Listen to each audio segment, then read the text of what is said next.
ತುಂಬ ಜನರು. ಇವರ ಹಿಂಬಾಲಕರು ಇವರ ಹಿಂದೆ ಇರಲ್ಲ ಅಂತ ಹೇಳಿ ಇವರಿಗೆ ಫೀಲ್ ಆಗಿ ಏನು ಮಾಡಿದ್ದಾರೆ, ಇವರ ಕೆಲವೊಂದು ವಾರ್ಡ್ಗಳಲ್ಲಿ, ಎಲ್ಲ ವಾರ್ಡಲ್ಲ, ಕೆಲವರಿಗೆ ಕ್ರೋರ್ಸ್ ಆಫ್ ರುಪೀಸ್ ಆಫರ್ಸ್ ಅನ್ನು ಕೊಟ್ಟಿದ್ದಾರೆ. ಕ್ರೋರ್ಸ್ ಆಫ್ ರುಪೀಸ್ ಹೇಳ್ತಾ ಇದ್ದೀನಿ ನಾನು. ಒಂದೊಂದು ವಾರ್ಡಲ್ಲಿ 15 crore ಆಫರ್ ಮಾಡಿದ್ದಾರೆ. ಏನಂದರೆ ಒಂದೇ, ಈ ವಾರ್ಡಲ್ಲಿ STPಗಿಂತ ಜಾಸ್ತಿ ಮತ ತರಬೇಕಷ್ಟೇ, ನೀನು ಬೇರೆ ಏನು ಮಾಡಬೇಡ. ಇದು ಎರಡನೇ ಫ್ಯಾಕ್ಟರ್. ಇದನ್ನು ಮರೆಮಾಚಲಿಕ್ಕೆ ಸಾಧ್ಯ ಇಲ್ಲ. ನನಗೆ ಗೊತ್ತಿರೋ ಒಂದು ವರದಿ ಪ್ರಕಾರ 500 crore rupees ಚಲಾವಣೆ ಆಗಿದೆ ಸರ್, ಕಪ್ಪು ಹಣ 500 crore rupees. ಅದು ತುಂಬ ಜನರು ದುಡ್ಡಿಸ್ಕೊಂಡಿದ್ದಾರೆ, ಜೇಬಿಗಿಳಿಸ್ಕೊಂಡಿದ್ದಾರೆ, ಫೀಲ್ಡಿಗೆ ಹೋಗಿಲ್ಲ. ತುಂಬ ಜನರು ದುಡ್ಡಿಸ್ಕೊಂಡಿದ್ದಾರೆ, ದುಡ್ಡು ಹಂಚಿದ್ದಾರೆ. पैसे रख लियो, तुम्हारे पैसे मार को खाए सिने वोट SDP ಅಂತಲೂ ಕೂಡ ಹೇಳಿದ್ದಾರೆ.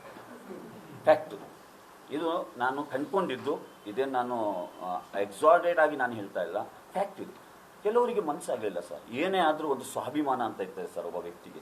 ದುಡ್ಡು ಇವತ್ತು ಯಾರು ದುಡಿತಾರೆ, ಸ್ವಾಭಿಮಾನ ಎಂಬುದು ಒಮ್ಮೆ ಕಳ್ಕೊಂಡು ಉಂಟಲ್ಲ, ಜೀವನ ಪರ್ಯಂತ ಅದನ್ನು ಗಳಿಸಲಿಕ್ಕೆ ಸಾಧ್ಯ ಇಲ್ಲ.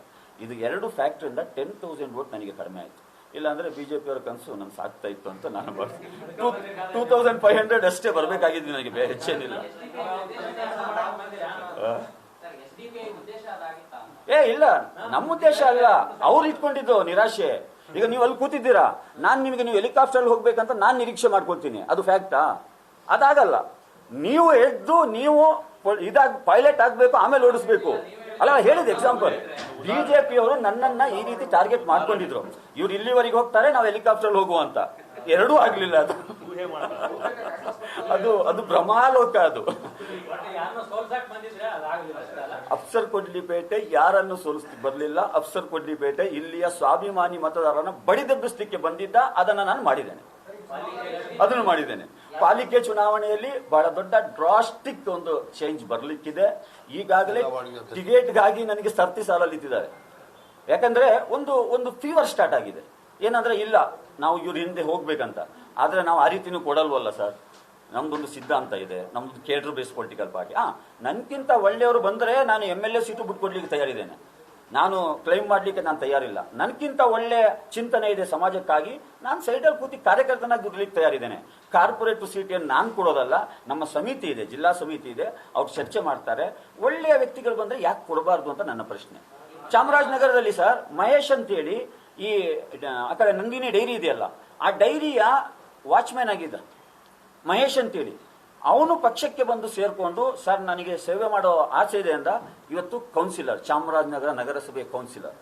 ಸೆಕೆಂಡ್ ಟೈಮ್ ಗೆದ್ದ. ನನ್ನ ಫ್ರೆಂಡ್ ಅವನು. ಯಾಕೆ ಕೊಡಬಾರ್ದು? ನಮಗೆ ಯಾವುದು ಜಾತಿ ಅಥವಾ ಅವನು ಯಾವ ಬ್ಯಾಕ್ಗ್ರೌಂಡ್ ಇಂದ ಬರ್ತಾ ಇದ್ದಾನೆ, ಅವನ ಹತ್ರ ಬ್ಯಾಂಕ್ ಬ್ಯಾಲೆನ್ಸ್ ಎಷ್ಟಿದೆ, ಅದೇನು ನಾವು ನೋಡಲ್ಲ. ಮನಸ್ಸಿರಬೇಕು ಸರ್. ಸಮಾಜಕ್ಕಾಗಿ ಏನಾದರೂ ಮಾಡುವಂಥ ಮನಸ್ಸಿದ್ರೆ ನಾವು ನಿಜವಾಗ್ಲೂ ಖಂಡಿತ ಎಲ್ರಿಗೂ ಅವಕಾಶ.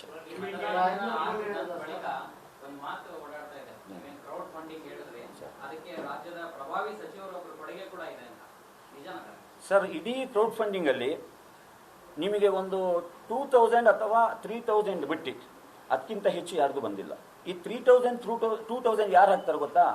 ಬೆವರು ಸುರಿಸಿ ದುಡಿಯುವಂತ ಜನರೇ ಹಾಕುವಂಥದ್ದು. ದಿಡ್ಡಳ್ಳಿ ಆದಿವಾಸಿಗಳ ಹೋರಾಟದಲ್ಲಿ 523 ಮನೆಗಳಿಗೆ ಒಕ್ಕಲೆಬ್ಬಿಸಿದ್ರು. ನಾನು ಕೊಡಗು ಜಿಲ್ಲೆಯ ದಿಡ್ಡಳ್ಳಿಯಿಂದ ಬೆಂಗಳೂರಿಗೆ ಪಾದಯಾತ್ರೆ ಮಾಡಿದೆ. ಅವರು 500 ಫ್ಯಾಮಿಲಿಗಳು ಸೇರಿ ಮೀಟಿಂಗ್ ಮಾಡಿದ್ರಂತೆ. ಏನ್ ಮೀಟಿಂಗ್ ಅಂದ್ರೆ, ಅಫ್ಸರ್ ಕುಡ್ಲಿಪೇಟೆ ಅವರು ನಮ್ಮ ನೋವಿಗೆ ಬಂದು ಸ್ಪಂದಿಸಿದ್ದಾರೆ, ಅವ್ರು ಚುನಾವಣೆಗೆ ನಿಂತಿದ್ದಾರೆ, ನಾವು ಅಲ್ಲಿಗೆ ಹೋಗ್ಲಿಕ್ಕೆ ಆಗಲ್ಲ, ಅವ್ರು ಕೂಲಿ ನಾಡಿ ಮಾಡೋರು, ಬೆಳಿಗ್ಗೆ ಎದ್ದು ಎಲ್ಲ ಟ್ರೈಬಲ್ಸ್ ಅವರು, ಆದಿವಾಸಿಗಳು. ಅವರೊಂದು ಡಬ್ಬ ಇಟ್ಟು ಕಲೆಕ್ಷನ್ ಮಾಡಿದ್ರಂತೆ. 1800 ರೂಪಾಯಿ ಕಲೆಕ್ಷನ್ ಆಯ್ತಂತೆ ಸರ್. 1800 ರೂಪಾಯಿ ಕಲೆಕ್ಷನ್ ಮಾಡಿ ನನಗೆ ಫೋನ್ ಮಾಡಿದ್ರು, ಅಫ್ಸರ್ ಬೈ ನಾನು ಬರ್ಲಿಕ್ಕೆ ಹೋಗ್ಲಿಕ್ಕೆ 1000 ಖರ್ಚಾಗುತ್ತೆ, ನಾನು ಈ 1800 ರೂಪಾಯಿ ಹಾಕ್ಬೇಕು, ನಿಮ್ಮ ಅಕೌಂಟ್ ನಂಬರ್ ಕೊಡಿ ಅಂತ ಕೇಳಿದ್ರು. ನಾನು ಹೇಳಿದೆ, ಬ್ರದರ್ ಅದು 1800 ಅಲ್ಲ, 1800 ಕೋಟಿ ಮೌಲ್ಯ ಇದೆ, ನಾನು ಸ್ಕ್ಯಾನರ್ ಕಳಿಸ್ತೀನಿ, ಅದು ನೀವು ಯಾರಾದ್ರೂ ಫ್ರೆಂಡ್ ಇದ್ರೆ ಸ್ಕ್ಯಾನ್ ಮಾಡಿ ಹಾಕಿ ಅಂತ ಹೇಳಿದೆ. ಆ ಹಣ ಸರ್ ಅದು 9.5 ಲಕ್ಷ.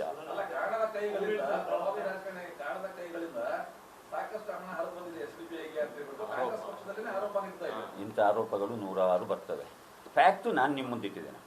ನಾನು ಇಲ್ಲಿರುವಂಥದ್ದು ಜೀವಂತ ಉದಾಹರಣೆ. 1800 ರೂಪಾಯಿ ನಿಮಗೆ ಒಂದು ಎಕ್ಸಾಂಪಲ್, ಲೈವ್ ಎಕ್ಸಾಂಪಲ್.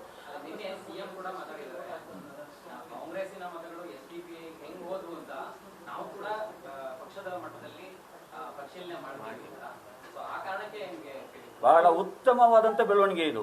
ಅದು ಅವಲೋಕನ ಮಾಡಿದ್ರೆ ಅವರು ಮುಂದಿನ ಚುನಾವಣೆಯಲ್ಲಿ ಪಾಠ ಕಲಿತಾರೆ.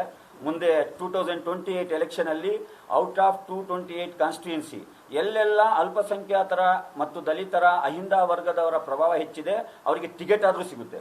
ಅದಕ್ಕೊಂದು ದಾರಿಯಾಗ್ಲಿ ಈ ಉಪಚುನಾವಣೆ, ಒಳ್ಳೇದು, ಅವಲೋಕನ ಮಾಡಲಿ. ಇಲ್ಲ, ನಾನು ಹೇಳಿದ್ದು ಒಂದು ಸಿಂಗಲ್ ಪಾರ್ಟಿ. ಯಾಕಂದ್ರೆ ಅವರಿಗೆ ಪ್ರತಿಷ್ಠೆಯ ವಿಚಾರ ಆಗಿತ್ತು. ಅವರು 10,000 ಕೋಟಿ ಒಡೆಯ ಅಂತ ಕೇಳಲ್ಪಟ್ಟಿದೆ, ನನಗೆ ಗೊತ್ತಿಲ್ಲ ಇನ್ನೆಷ್ಟಿದೆ. ಅವರಿಗೇನಿದು ಒಂದು ರೂಪಾಯಿ ತೆಗ್ದಂಗೆ ಜೇಬಿಂದ.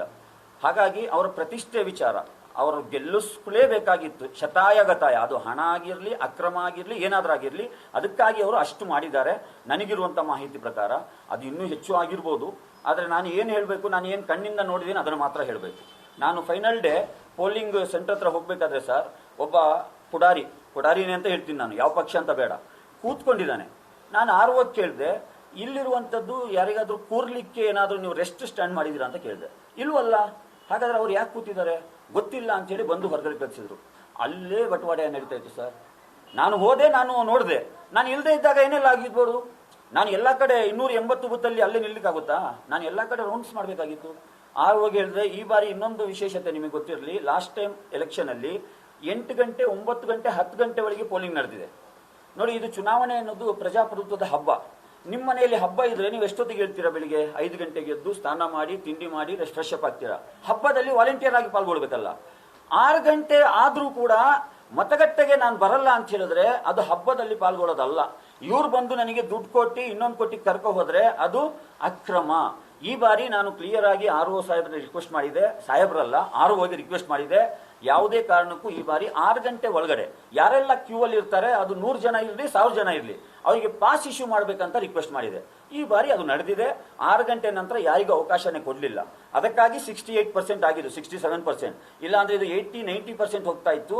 ಅದೆಲ್ಲವೂ ಕೂಡ ಏನು ಹೇಳ್ತೇವೆ, ಒಂದು ಬೈಫೋರ್ಸ್ ಆಗಿ ಮಾಡಿಸ್ತಾ ಇದ್ದಿದ್ದು. ಈ ಬಾರಿ ಅದು ಕೂಡ ನಿಂತಿದೆ. ಒಳ್ಳೆಯ ಬೆಳವಣಿಗೆ ಇದು. ಇದು ಪ್ರಜಾಪ್ರಭುತ್ವದಲ್ಲಿ ಇದೇ ರೀತಿ ಆಗ್ಬೇಕು ಸರ್. ವಾಲಂಟಿಯರ್ ಆಗಿ ಪಾಲ್ಗೊಳ್ಳಿ.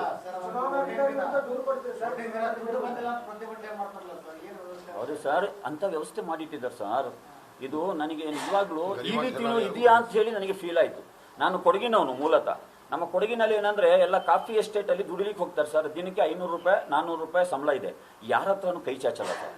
ಸ್ವಾಭಿಮಾನಿ ಜನಗಳು ಅಂದ್ರೆ ಈ ಎಲೆಕ್ಷನ್ ಅಲ್ಲಿ ಹೇಳೋದು ನಾನು, ಎಲೆಕ್ಷನ್ ಅಲ್ಲಿ ಹೋಗಿ ದುಡ್ಡು ಬಂದ್ರೇನೆ ವೋಟ್ ಮಾಡೋದಂದ್ರೆ ಏನ್ ಸರ್ ಇದು? ಯಾವ ಪ್ರಜಾಪ್ರಭುತ್ವದಲ್ಲಿ ನಾವಿದ್ದೀವಿ ಸರ್? ಇದಕ್ಕೆ ಪ್ರಜಾಪ್ರಭುತ್ವ ಅಂತ ಹೇಳ್ತಾರಾ? ಇದು ಬದಲಾಗಬೇಕು. ನಾನಿರ್ತೀನೋ, ನೀವಿರ್ತೀರೋ, ಇನ್ನೊಬ್ರು ಇರ್ತೀರೋ, ಚುನಾವಣೆಗಳು ಪಾರದರ್ಶಕವಾಗಬೇಕು. ಇಶ್ಯೂಗಳ ಮೇಲೆ, ಜನರ ಗೆಲ್ಲುವಂತ ಸಮಸ್ಯೆಗಳ ಮೇಲೆ ಚರ್ಚೆ ಆಗಬೇಕು. ಜನರು ತೀರ್ಮಾನ ಮಾಡಲಿ, ಯಾರಿಗೆ ಬೇಕಾದ್ರೂ ಓಟ್ ಹಾಕ್ಲಿ.